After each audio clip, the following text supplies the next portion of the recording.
আসসালামু আলাইকুম। বিসিএস প্রিপারেশনের একটা বিষয় হচ্ছে অনেকেই যারা প্রথম পরীক্ষা দিবে তাদের মধ্যে একটা ধারণা থাকে যে বিসিএস প্রিলি এবং রিটেনের প্রিপারেশন কি একসাথে নেওয়া যায় কিনা বা নিলে সুবিধাটা কি। বিসিএস প্রিলি এবং রিটেনের প্রিপারেশন একসাথে নেওয়া ভালো, তবে যদি সময় থাকে বেশি, অর্থাৎ আপনি প্রিলি পরীক্ষার জন্য যদি বেশি সময় পেয়ে থাকেন তাহলে পূর্ববর্তী সময়ে প্রিলি এবং রিটেন এরপরে একসাথে পড়তে পারেন।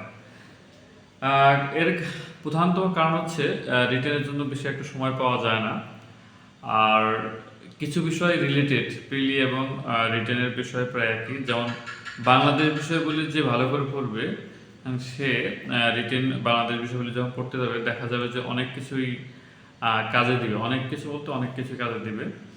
যেমন ভৌগোলিক পরিচিতি, জনসংখ্যা, তা উপজাতি, এগুলো হুব চ্যাপ্টার আছে, মুক্তিযুদ্ধ, এগুলো যদি প্রিলির ক্ষেত্রে বেশি পড়া হয়ে থাকে তাহলে যে দেখা যাচ্ছে যে রিটেনে এই জিনিসগুলো লাগবে। আর যে ডাটামূলক অর্থাৎ তথ্য কিন্তু প্রিলিতেই সব মুখস্থ রাখতে হয়। রিটেনে তো লেখার এত স্পিড থাকে যে ওই ডাটাগুলো প্রিলির যে ডাটা মুখস্থগুলো থাকে ওগুলোই কিন্তু প্রয়োগ করা যায়। আরেকটা বিষয় সবচেয়ে প্রয়োগ হয় সেটা হচ্ছে বাংলা সাহিত্য অংশ। আমরা সাধারণত প্রিলির ক্ষেত্রে বিভিন্ন সাহিত্যিকের যে কর্মগুলো করে থাকি, তো এগুলো মনে রাখতে হবে এবং বিভিন্ন সাহিত্যকর্মের বিশদ আলোচনা একটু করে রাখতে হবে। যেমন বেগম রোকেয়ার সাহিত্যকর্ম কিন্তু রিটেনে প্রায়ই আসে, অথবা আসতে পারে যে শরৎচন্দ্রের তিনটি উপন্যাসের নামে সাহিত্য অংশের 30 মার্ক ভালো করতে গেলে প্রিলি যেমন করে থাকি একই সেম, কিন্তু আমার প্রিলির ক্ষেত্রে হয় কি অপশন থাকে, আর এটার ক্ষেত্রে কোনো অপশন থাকে না, শুধু প্রশ্ন থাকে। আরেকটা বিষয় সেটা হচ্ছে কম্পিউটার অংশ। যেমন আমরা যখন প্রিলির ক্ষেত্রে বিজ্ঞানের কিছু বিজ্ঞান যে রিটেন পার্টটা আছে সেখানে কম্পিউটার অংশ রয়েছে। প্রিলির ক্ষেত্রে যে আমরা যদি ভালো করে কম্পিউটার অংশ পড়ে থাকি, দেখা গেল কম্পিউটারের গঠন এগুলো কিন্তু আসে। আন্তর্জাতিক বিষয়গুলিতে তেমন কমন থাকে না, তবুও ইদানিং দেখা যাচ্ছে যে কনসেপ্টুয়াল কিছুতে থাকে। যেমন লাস্ট বিশেষ পার্টলি বিশেষ রিটেনের একটা প্রশ্ন ছিল সম্ভবত যে আরব লীগ সম্পর্কে লিখুন। এগুলো কিন্তু আমরা প্রিলিতে পড়ে থাকি, অনেকেই প্রিলির যে সেন্স থাকে হালকা পাতলা ধারণা থাকে সেটা থেকে অ্যান্সার করে আসছে। এরকম অনেক বিষয় আছে।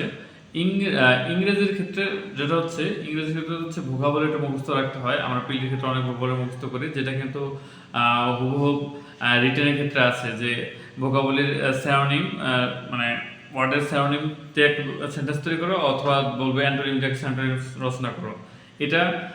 আর অন্যান্য যে বিষয়গুলো আছে দেখা যাচ্ছে যে আমরা যদি গণিতের ক্ষেত্রে সবচেয়ে গণিতটা কিন্তু একই সেম, হয়তো ছোট ছোট অঙ্কগুলো হচ্ছে কি প্রিলির জন্য, আর বড় যেগুলো একটু সেগুলো হচ্ছে রিটেনের জন্য, অর্থাৎ সেম সিলেবাস। অর্থাৎ আপনার অষ্টম শ্রেণী থেকে করে ইন্টার ইন্টারের হায়ার ম্যাথ এবং নবম দশম শ্রেণীর তো সাধারণ গণিত তো আছেই, তো একই ম্যাথ, ঠিক আছে। এটা কিন্তু আমরা আগে করে ফেলতে পারি, মানে আগে যদি আমরা যদি সময় থাকে, পর্যাপ্ত আমাদের হাতে সময় থাকে, তাহলে কিন্তু আমরা এটা ভালো প্রিপারেশন নিতে পারি। আর আরেকটা বিষয় হচ্ছে যে বিজ্ঞানের কিছু অংশ প্রিলিতে যদি আমাদের বিজ্ঞানের অনেক কিছু জানা থাকে, রিটেনে এটা হেল্প করবে। এই অর্থাৎ দ্বিধাদ্বন্দ্বের কিছু নেই, মূল কথাটা হচ্ছে যদি আপনার হাতে পর্যাপ্ত সময় থাকে তাহলে প্রিলি এবং রিটেন একসাথে পড়লে ভালো, খারাপ না। কারণ আমি মনে করি যে পূর্ব প্রস্তুতি যে কোনো যোদ্ধার জন্য, আমি বলবো যোদ্ধাই, যে চাকরির যে যুদ্ধ সেই যুদ্ধে জয়ী হতে গেলে যাদের পূর্ব প্রস্তুতি থাকে তারাই সফলতা অর্জন করে। শর্ট টার্মে কোনো কিছু ভালো হয় না বা সেটা স্থায়ী হয় না। আপনি হয়তো বা 3 মাস টার্গেট রেখে পিলি পাস করতে পারেন, কিন্তু সেটা মজবুত গঠন না আমি মনে করি। কারণ পরবর্তী যখন পিলি দিবেন দেখা গেল পুনরায় আপনাকে পড়তে হবে। শর্ট টার্ম মাথায় কিছু রাখার দরকার নেই, স্থায়ীভাবে গেঁথে নিলে সবচেয়ে ভালো হয়। এইসব ক্ষেত্রে রিটেনের যদি আপনার বেস গড়ে ওঠে তাহলে হচ্ছে কি এটা আপনার অনেক সময় এমন হয় যে রিটেনের কিছু পড়া থাকলে প্রিলিতে পরবর্তীতে কাজে দেয়, যেটা অন্য সাধারণ পরীক্ষার্থীরা পারে না। এটা আমি অনেক সময় দেখছি, রিটেনে অনেক কিছু আমি মনে হচ্ছে যে প্রিলি হিসেবে তো এটা পড়িনি, কিন্তু দেখা যাচ্ছে পারি, তার মানে হচ্ছে রিটেনে তো ব্যাপক অনেক কিছু পড়তে হয়, সেই হিসেবে কম পেয়ে যায় এই আর কি। আর একটা বিষয় হচ্ছে মানসিক দক্ষতা তো সেম, এটা একটা বিষয়। এই জন্য আপনারা মানসিক দক্ষতায় পর্যাপ্ত সময় দিতে পারেন, যতটুকু দেওয়া যায়। 50-50 হলে কিন্তু অসুবিধা নেই। আমার কাছে প্রতিটা মার্কের গুরুত্ব খুবই গুরুত্বপূর্ণ। আপনি দেখা গেল যে ইংরেজির প্রতি 2 ঘন্টা দিয়ে যদি 1 মার্ক কম পান, আর অথচ মানসিক দক্ষতায় 15 মিনিট সময় দিয়ে 1 মার্ক পান, আমার আসলে মানসিক দক্ষতায় শ্রম দেওয়া ভালো, যে কারণ 15 মিনিট সময় দিয়ে আমি 1 মার্ক পাচ্ছি। তো বিষয়টা এরকম আর কি, অনুপাত হারে কোনো সাবজেক্টকে সেরকম অবহেলা না করার ক্ষেত্রে সমগুরুত্ব দিতে হবে। এই প্রিলি রিটেন এইভাবে কম্বিনেশন করে পড়া যায়।